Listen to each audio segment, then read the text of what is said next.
ओम प्रणाम भगवान। मंगलाचरण करते हैं।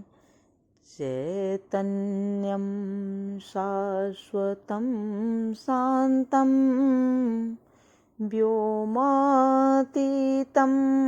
निरञ्जनं नादबिन्दुकलातीतं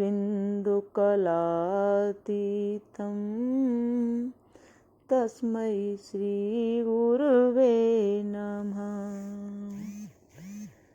आप शांति मंत्र लेते हैं।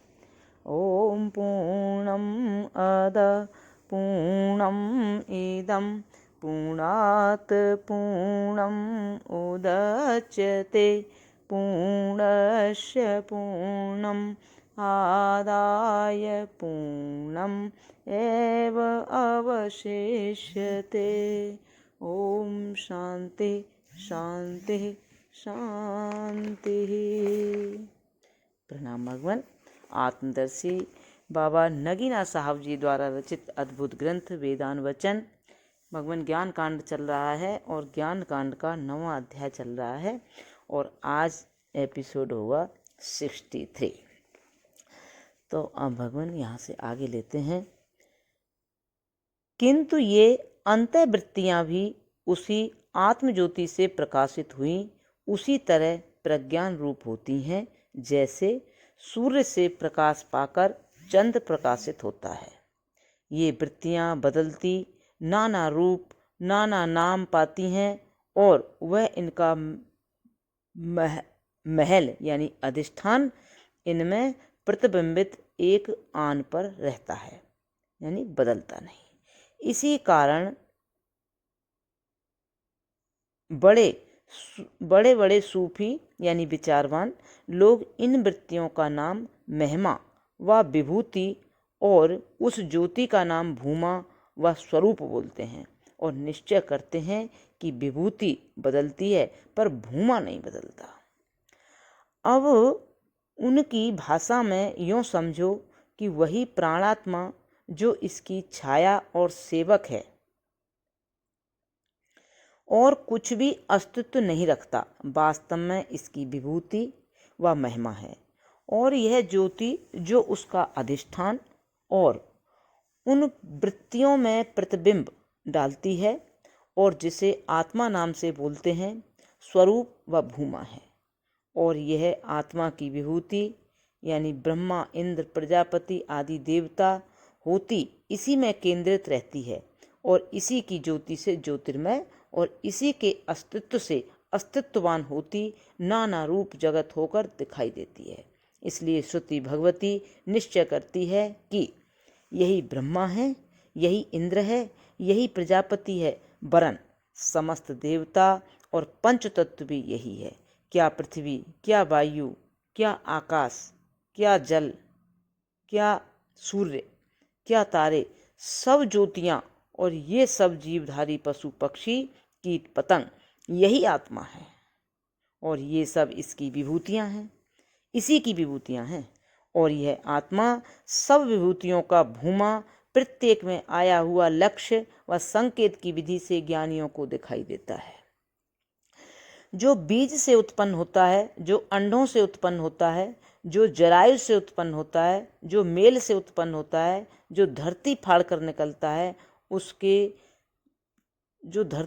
निकलता है, सब के सब, क्या घोड़ा, क्या गाय, क्या मनुष्य, क्या हाथी, जो कुछ भी है, ये सब चलने वाले उड़ने वाले स्थावर जंगम सब प्रज्ञान ब्रह्म में केंद्रित और प्रज्ञान स्वरूप है। जिस प्रकार दर्पण देखने वाले के हाथ में होता है और देखने वाला आप ही उसमें होता है, जिस प्रकार दर्पण देखने वाले के हाथ में होता है और देखने वाला आप ही उसमें होता है, उसी तरह ये सब मिथ्या उसी के आश्रय और उसी के चमत्कार और दर्पण हैं।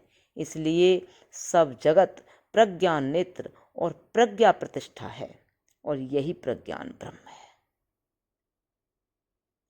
इस तरह ये ब्राह्मण भी वामदेव की शिक्षा के अनुसार ध्यान करते और अपने आत्मा को प्रज्ञान रूप जानते तथा सर्व रूप मानते हुए उसी तरह जिस तरह वामदेव मृत्यु के पश्चात प्रसाद में प्रविष्ट हुआ।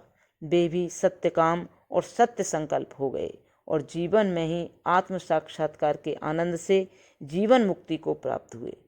वह भी जो अब इसी तरह ध्यान करके इस आत्मा को संकेत अर्थात लक्ष्यार्थ से पा जाता है,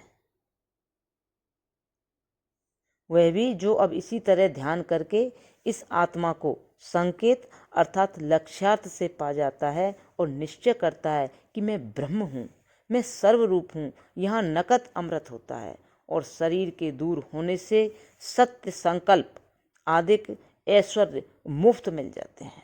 यही उसके प्रसाद का पद है और यही उसके चढ़ने की नसैनी यानी सीढ़ी है। आवे जिसका जी चाहे आवे, किसी को भी रोक नहीं। वे जो इस जीने पर चढ़ने से डरते हैं पापी हैं। इस जीने पर यानी सीढ़ी पर चढ़ने से डरते हैं वे पापी हैं। पापों के कारण उनके भीतर अंधकार है, इस जीने पर आते कांपते हैं, मतलब इस सीढ़ी पर चढ़ते हुए कांपते हैं और नित्य मूर्खता में रहते हैं। इस प्रसंग का संक्षिप्त सार यह है कि यही अकेला आत्मा जिसके सिवाय दूसरा कुछ भी विद्यमान न था, बिना साधन बिना उपादान कारण के अपनी माया से जैसे जादूगर अनहोनी माया दिखाता है, इसी तरह इसने 7 लोक प्रजापति और प्रजापति से देवता उत्पन्न करके और मनुष्य बनाकर उन्हीं देवताओं को मनुष्य में प्रविष्ट किया और फिर आप भी अपने दर्शन के लिए उसमें प्रविष्ट हुआ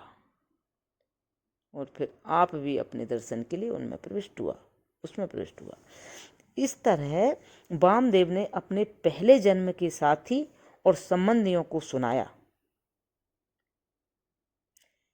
और वे उसके अनुसार विचार करते अमृत हुए। यहाँ कदाचित भाषाविदों को आश्चर्य होगा कि यह किस तरह संभव है कि वह मनुष्य में प्रविष्ट हुआ, तो उसको यह आश्चर्य नहीं करना चाहिए, वरन और भी बहुत सी बातें आश्चर्य की इसमें ये हैं कि पहले बिना साधन बिना उपादान कारणों के उसने आकाश आदि तत्वों को बनाया, उसके सतोगुण अंश से छांटकर लोक बनाए और फिर प्रजापति को बनाकर उसके अंगों से देवता निकले जो मनुष्य में प्रविष्ट हुए। वरन आख्यान की तरह यह कहना सहज बोधार्थ है, अन्यथा जिस प्रकार स्वप्न में धरती और आकाश और उसके भीतर ही देखने वाला एक स्वप्न शरीर भी रहता है और फिर उससे ऐसा संबंध पा जाता है कि उसी कल्पित शरीर को अपना आप समझता है, वैसी ही यह समस्त सृष्टि की दशा है और आत्मा का संबंध उसी अविद्या की विचित्रता से शरीर के साथ प्राप्त है जो सबको विदित है। इसलिए उस कठिन भेद को वामदेव ने कहानी के रूप में सुनाया है ताकि सहज बोध हो जाए। तात्पर्य यहाँ यह नहीं है कि इस कहानी की ओर इस प्रकार दृष्टि की जाए कि यह घटना कब हुई और क्यों कर हुई, वरन तात्पर्य यहाँ यह है कि जिस प्रकार कोई स्वयं ही इमारत बनाकर उसमें बसता है और स्वयं उस इमारत का अंश नहीं हो जाता, उसी तरह जब संसार मनुष्य के आश्रय और मनुष्य एक विशेष भवन है, आत्मा उसके भीतर बसता है। जब इस प्रकार सुनकर उसे निश्चय करता है तो भीतर ही अन्वय व्यतिरेक के नियम से वह तत्काल मिल जाता है। उस समय वह भली भांति सच मालूम होता है। दूसरा परिणाम यह है कि जिस प्रकार वामदेव ने निश्चय किया कि मैं ब्रह्म हूँ, मैं ही मनु हूँ, मैं ही सूर्य हूँ, इस प्रकार निश्चय करना वास्तव में साक्षात्कार है। दूसरा कोई कारण साक्षात्कार का नहीं है। वे जो आँखों से देखना मांगते हैं गलत हैं, कभी ऐसा नहीं होता, वरन सब ख्याल भ्रम और डरावा है। इसी कारण व्यासदेव ने इस संसार पर सूत्र लिखा है कि मैं ब्रह्म हूँ। यह निश्चय वामदेव की तरह शास्त्रीय दृष्टि है, ईश्वरीय दावा नहीं। किंतु अनजान मनुष्य इस भय से कि यह तो ईश्वरीय दावा है, इधर ध्यान नहीं करते। यद्यपि यह नहीं है कि वरन यही विश्वास, यही निश्चय, यही ज्ञान मुक्ति का हेतु नियत हुआ है। जो इस प्रकार नहीं निश्चय करता, यद्यपि जप तप करता मोक्षार्थी नहीं होता। हाँ, जप तप का फल स्वर्ग इत्यादि पाता है और फिर गिरता है। इसी प्रसंग को यजुर्वेद आरण्यक भाग में यूँ लिखा है कि पहले सबसे ब्रह्मा हुआ, उसने अपने आत्मा को यूँ जाना कि मैं ब्रह्म हूँ। इससे वह सर्वरूप हो गया। ब्रह्म ही नहीं वरन देवताओं में भी जिस जिसने अपने स्वरूप को इस प्रकार देखा है कि मैं ब्रह्म हूँ, वह भी सर्वरूप हो गया। फिर श्रुति कहती है कि यह नहीं ख्याल करना चाहिए कि ऐसा निश्चय देवताओं को ही उचित है, वरन ऋषि मुनि और मनुष्यों में भी जिसने इस प्रकार आत्मा को देखा है कि मैं ब्रह्म हूँ, सब में सब कुछ हो गया।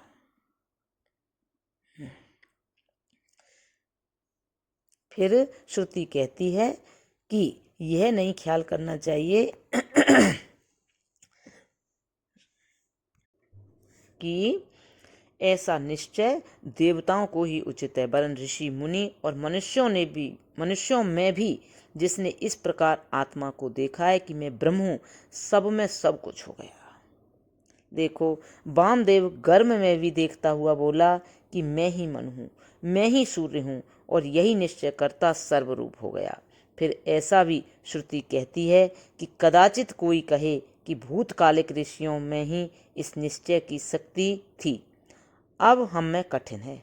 इसलिए स्पष्ट आज्ञा करती है कि अब भी जो कोई ऐसा निश्चय करता है कि मैं ब्रह्म हूँ, सर्वरूप हो जाता है।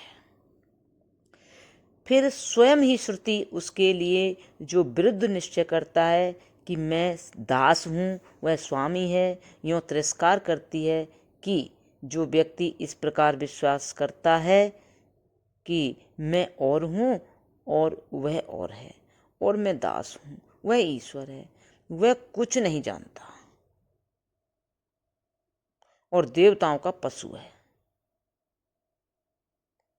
क्योंकि जिस प्रकार एक गाय बहुत आदमियों को दूध देती है और वे सब उसकी रक्षा करते हैं और बांधे रखते हैं, जिससे कि किसी दूसरे के पास न चली जाए, इसी तरह ऐसे विश्वासी को देवता डराते और चौकसी रखते हैं कि कहीं ज्ञान न पा जाए। इसलिए उसके हृदय में भय डालते रहते हैं कि वह कहीं ऐसा निश्चय न करे कि मैं ब्रह्म हूँ। क्योंकि जब वह निश्चय करेगा तो हमारा स्वामी हो जाएगा। अब तो हमको मानता है, हमारी भेंटें चढ़ाता व हमें बलि देता है, यज्ञ करता है, फिर ऐसा नहीं करेगा। इसलिए उसके हृदय में भय डालते हैं कि यह निश्चय अच्छा नहीं, ईश्वरीय दावा है, नहीं करना चाहिए, सेवक और भक्त बने रहना चाहिए। ईश्वर भक्ति और दासता से ही प्रसन्न होता है। देखो, संसार में जैसे राजा भी चाटुकारिता यानी खुशामद और सेवा से प्रसन्न होता है, ऐसे ही ईश्वर भी चाटुकारिता पर प्रसन्न है। यह निश्चय तो उसी तरह का है जैसे कोई कहे मैं राजा हूँ, तो क्या राजा प्रसन्न होगा? क्या उसे शत्रु न समझेगा? फिर आप ही श्रुति कहती है कि जब एक ही बहुत सी गायें होती है, गायें होती हैं, यदि एक भी गाय उनमें से निकल जाए तो उन शेष पर संतोष नहीं होता, उसकी खोज में निकलता और उसे पकड़ता है। अतः कैसे हो सकता है कि जब एक विश्वासी बहुत देवताओं की सेवा करता हो और उसे कोई ज्ञानी उनके बंधन से निकालना चाहे, वे निकलने दें। इसलिए देवता नहीं चाहते कोई इसका निश्चय करे कि मैं ब्रह्म हूँ। देखो, डरपोक मनुष्य तो इधर देवी उधर महादेव,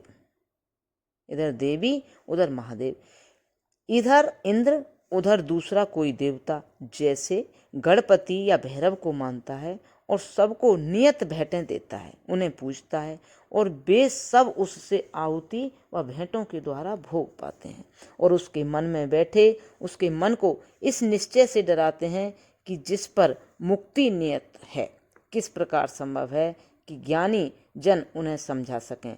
वे तो देवताओं के कठोर चंगुल में आए हुए हैं और उनके पशु हो रहे हैं। जब कोई बलवान पुरुष वेदों पर श्रद्धा करके ऋषि मुनि के वाक्यों और निश्चयों को जानता हुआ निश्चय करता है कि मैं ब्रह्म हूँ, तो फिर बात उल्टी हो जाती है। अर्थात वही देवता जो उपास्य थे सेवक हो जाते हैं और यह उनका स्वामी, क्योंकि इस निश्चय से यह सबका स्वामी हो जाता है और देवता का भी आत्मा हो जाता है। इससे फिर कोई उसके इस ज्ञान में बाधा डालने की शक्ति नहीं रखता, वरन सब उसकी सेवा में यों उठते हैं जैसे कि चाकर। हे भाइयों, ज्यों ज्यों तुम उन्हें ईश्वर करके मानते हो, वे तुम्हें अपना पशु जानते उसी तरह तुम्हें बांधते हैं जैसे पशु का स्वामी भी पशु को बांध कर रखता है। पर तुम तो अनजान हो, वेद की बात नहीं जानते। इस श्रुति वाक्य के अनुसार बलवान बनो और इस निश्चय का अवलंबन करो। फिर देखो क्या विचित्र बात होती है। स्वामी सेवक हो जाता है और दास प्रभु हो जाता है। तथास्तु। प्रणाम भगवान। अब यहाँ से आगे कर लेंगे। ओम शांति शांति शांति। प्रणाम।